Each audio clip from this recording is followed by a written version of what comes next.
Welcome to CCN News. I'm your host, Captivating Christian, and here are some of your top stories for today, March 5th. Elizabeth Warren will drop out of presidential race. Emergency declared in California as a cruise ship delayed offshore. Donald Trump triggers furious backlash over the go to work with coronavirus claim. And the majority of black city blocked from electing black officials. Alabama execution of death row inmate NATHANIEL Woods for cop killings will be a modern-day lynching, family says.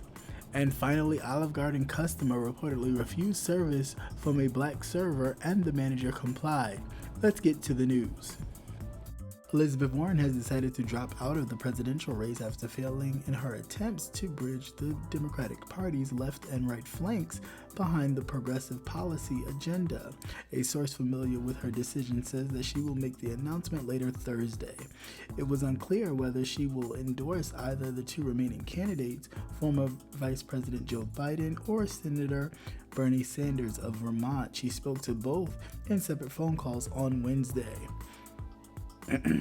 While parts of Warren's campaign agenda screwed closely to Sanders, calling for a revolutionary change, many of her older, more suburban supporters may be more comfortable with a Biden call for more traditional Democratic reform.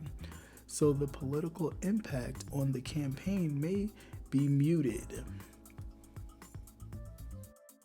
California has declared an emergency over the coronavirus outbreak as tests continue Thursday on board the Princess cruise ship that has been linked to 2 cases of the illness in the state. The first death in California related to the coronavirus was confirmed on Wednesday, while another fatality in Washington brought the state's death toll to 10. Congressional leaders have agreed on a $8 billion emergency fund package to help fight the coronavirus that is headed to the House. The virus is now spreading more rapidly outside of China, where the epidemic started, with mainland China recording just about 119 new confirmed cases, while hundreds of cases were reported globally.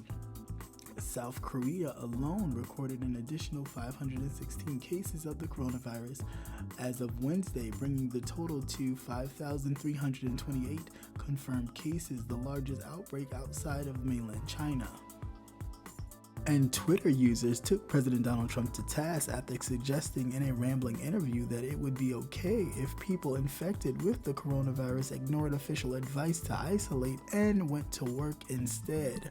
Trump told Fox News' Sean Hannity on Wednesday night. Trump had been peddling falsehoods and downplaying the virus threat amidst his administration's hazardous response, even as the COVID-19 illness spread in the U.S. Critics on social media appeared exasperated by Trump's go-to-work suggestion, which contradicts the Center of Disease Control and Prevention guidelines that people with the COVID-19 should not go to work or school or any public areas and avoid using public transportation, ride-sharing, and taxis. In Pleasant Grove, Alabama, it seems that everyone knows if you want to find out what the city council is working on, you would have to get to city council an hour early for the pre-council meeting. But one Monday in February, 2 residences, LaTanya Durham and Robert Sellers, arrived at 6 p.m. to find the room already packed with a dozen or so people discussing pay raises, Little League sign-up, and street lights. Other than Durham and Sellers, however, everyone else in the room was white. While this may have been an inadvertent scheduling mix-up, Durham says it was a systematic of a broader problem. Majority black cities, however, have never elected an African American person to be its mayor or serve on the 5-person city council. Black candidates have run for office and lost. That's not an accident. Civil rights advocates say that Pleasant Grove's election system is discriminatory, making it nearly impossible for African Americans to win a seat. Pleasant Grove has been using a system that has historically disadvantaged African Americans by allowing powerful blocks in this case, white residences to vote en masse for the candidates of choice and win every seat. This system Alabama manipulates and instituted over centuries ago to dilute the impact of African American voters on local elections in conjunction with other discriminatory rules to allow white majorities to maintain their political influence in cities across the state.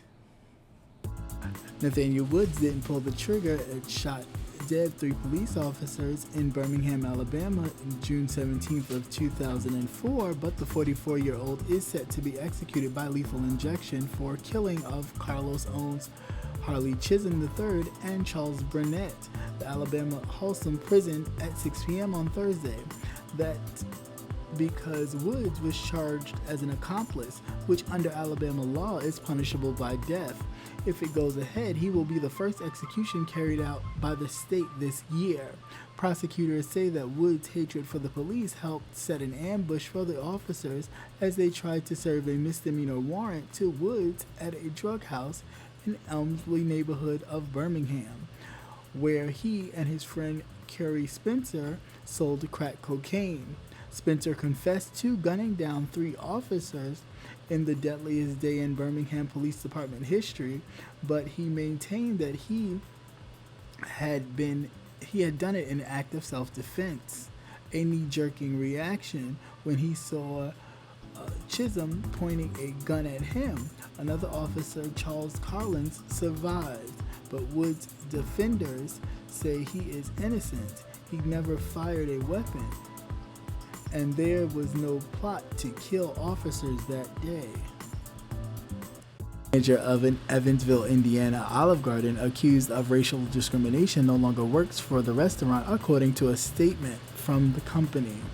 We have a zero tolerance of discrimination of any kind, and the manager involved no longer works for our company, an emailed statement read. Early Monday, corporate leadership confirmed that they were investigating after 2 black employees said that they faced discrimination at the restaurant chain in Evansville location.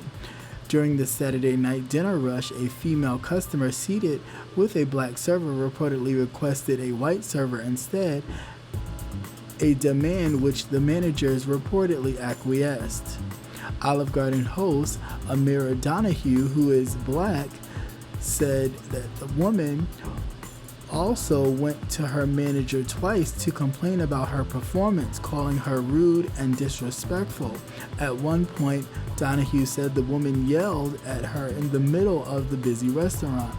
Me and the server were both in tears for the most part of the day because it was just surprising, Donahue said. Donahue also said that the servers wasn't emotionally ready for the interview. When the woman was leaving, Donahue said the customer asked for a refund, although she had already eaten half of her meal. She told the person that was helping her that I'm disrespectful, that I need to work at a strip club because I'm not a family-friendly person. And once again, thank you for watching CCN News. I am your host, Captivating Christian. And as always, be the change you want to see. If you want change, the change starts with you. As always, please like, share, and subscribe. And leave comments below. I would like to hear what you think about these stories and more. Alright, have a good day. Peace.